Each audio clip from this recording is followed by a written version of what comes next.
Sabihin ko. So, ayan, aalis kami. And ngayon ay Sabado. Pupunta kami sa mga ukay-ukay kung saan kami makakahanap ng mga bagay na hinahanap namin sa buhay. So, ayan, magbabike kami kasi ito yung aming pambansang sasakyan. Asan na yung bike ko? Oh, ayan. So, ayan.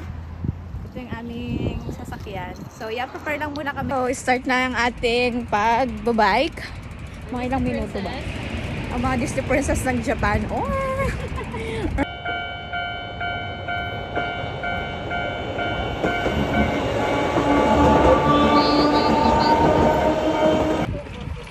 Oo.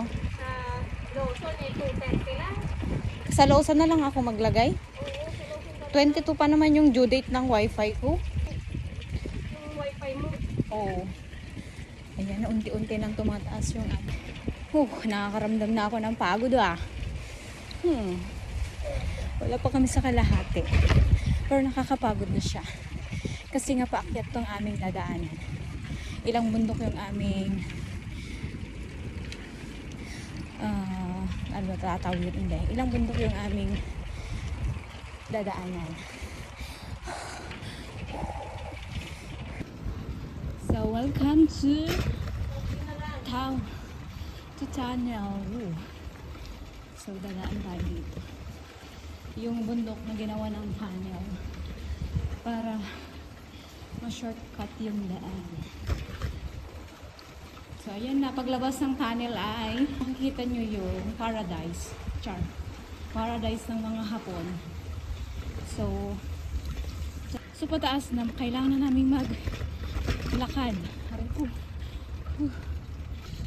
So, yan. Kung nakikita nyo pataas yung kalsada. So, hindi kayang i-bike. So, ito naman yung pet paradise. Yung area na yan. So, galing kami dyan sa baba. Yan, nakikita nyo yan. Yes. Galing kami dyan. And tataas kami mamaya. Mainit na. Tinanggal namin yung jacket namin. Ang init. Nakakapagod mag-bike. Yeah. Ako din, nauuhaw na ako. So, tuloy ang laban. Bike ulit tayo. Diyan tayo galing sa baba. So, makikita niya yung paradise na yan. And diyan tayo sa may pakita ko sa inyo yung tunnel kung saan. So, kikita niya yung tunnel.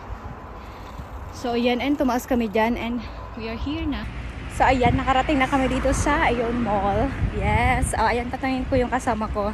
So, anong bibilhin mo ngayon? Panglaman lang ng konti sa box para may pang-uwi sa Pinas. Yes, yan. Siyempre tayo, hindi na yung pansarili natin madalas. Yes. Pero yung mga binibili natin ay yung magagamit na sa Pilipinas. Yes. Shout out sa baby ko. Yes. Hi, Hi, Baby Raj. So, ayan. Papasok na kami sa mall. Punta kami sa mga sa mga second hand. Yes. Pero in fairness naman yung mga second hand nila dito, magaganda talaga. Yung mga sale ang bibili natin. Yes, mga sale. discounted. Yan. Hanggat maaari kong mayaman. Dyan tayo, number 1. Sa mga bagay na kung saan makaka-discountan. Pagpasok nyo dito, ito agad yung bubungad sa inyo. Lahat yan ay worth of 110. So, lahat ng klase na yan. So, papakita ko sa inyo. Ooh. So, yan. Mamimili ka na lang talaga. At kailangan masusi kang magkalkal. 5 piraso. Yaku, 5 piraso yun. Ito din, 5 piraso. Uy, mukhang ito maganda to. 5 piraso. 5 pieces. 5 pieces siya. Goko. Ayan na. Sa isang din. So, ayan na, magpapabodol na kami ngayon.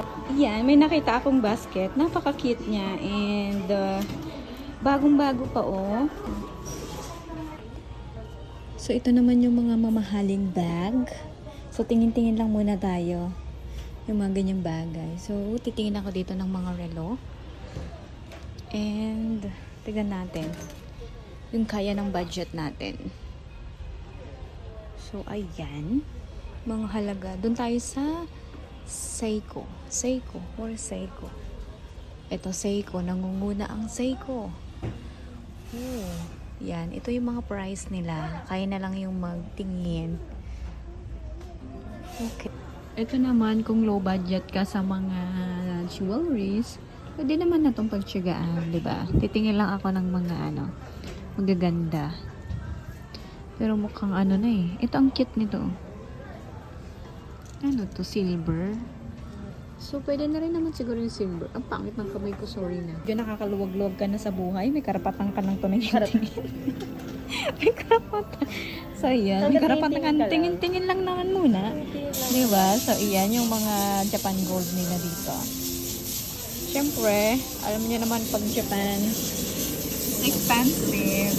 Ayan. So, kayo na bahala mag-convert. Ito naman yung mga hikaw nila. Kaya maning hikaw. Mukha ka ng ano dyan. Madam. So, ipapakita ko sa inyo yung mga iba pang mga sing-sing naman to. Yung... Gusto kong bilhin sing-sing. So, ito, bet ko to. Bet ko kaso yung price hindi ko bet. Mabigat sa Ito naman, asa na yan? Simple lang. Ito, oh. Ang cute. Yan, to. 2 lapad at gosen. So, ito yung pinakang mura yata. Isang lapad at 7,000. Ayan, tapos na akong magkalkal. So, ipapakita ko sa inyo. So, ito ay 5 pieces is 330. So, ito yung aking mga bit. So, ayan yung ating pinamili. Good luck sa akin. So, dumadami na yung aking allergy. I don't know kung ano yung gamot dito. Nako, talaga. Mahirap na kapag may mga nakakalimutan. Lalo na pag nakaalis ka na dito. Kailangan mong bumalik. Lutang moment. But anyway, I will update you later. Bye! Tignan ko sa fitting area kasi alam ko dito ko yung nilagay. Ayun. Ayun. Oh, nakikita yung salamin ko na yon. Ayun. Ito siya. Ito siya. So, ayan. Balik ulit tayo doon sa kabila. Ang hirap mag-bike in fairness. So, ito na yung aking salamin na naiwan doon sa fitting room. Kaya nakarating na ako at yung aking mga binili kanina ay iwan ko lang muna dyan. So, ganyan ka-safe dito na hindi ka mangangamba na may kukuha dyan or magtatangay na lang ng basta-basta. So, ganito ka-safe sa Japan. So, wala pa naman kami experience na nawala. Ayan, kahit hindi yan nakatali. Ayan, kahit na ganyan lang siya.